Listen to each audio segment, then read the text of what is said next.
बिहार विधानसभा चुनाव 2025 को लेकर लंबे इंतजार के बाद आखिरकार तारीखों का ऐलान हो गया है।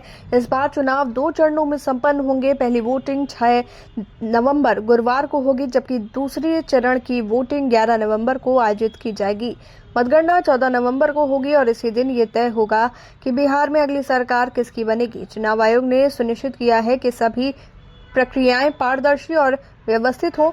इस बार ऑब्जर्वर के रूप में अनुभवी आईएएस अधिकारी तैनात किए गए हैं, जो बिहार से बाहर के राज्य से आएंगे। कोई भी नागरिक या पार्टी अपनी शिकायत सीधे इन ऑब्जर्वर्स को ईसीआई की वेबसाइट पर दिए गए नंबरों के माध्यम से बता सकती है।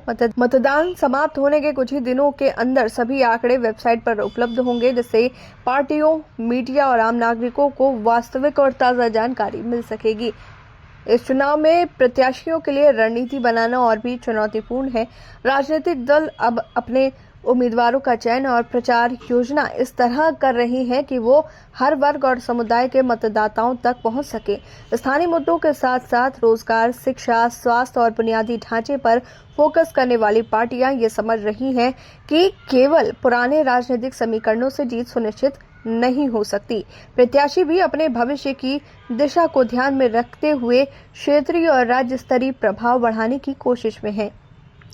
कई युवा और नए चेहरे इस चुनाव में उतर रहे हैं, जो अपनी पहचान बनाने और मजबूत राजनीतिक आधार स्थापित करने की कोशिश कर रहे हैं। अनुभवी नेता भी अपनी लोकप्रियता और जनाधार को मजबूत करने के लिए विशेष अभियान चला रहे हैं। चुनाव प्रक्रिया को और आधुनिक बनाने के लिए इस बार बूथ से 100 मीटर की दूरी पर प्रचार टेबल रखने की अनुमति दी गई है। साथ ही सभी पोलिंग स्टेशंस पर वेबकास्टिंग की सुविधा होगी, जो चुनाव की निष्पक्षता और पारदर्शिता को और मजबूत बनाएगी।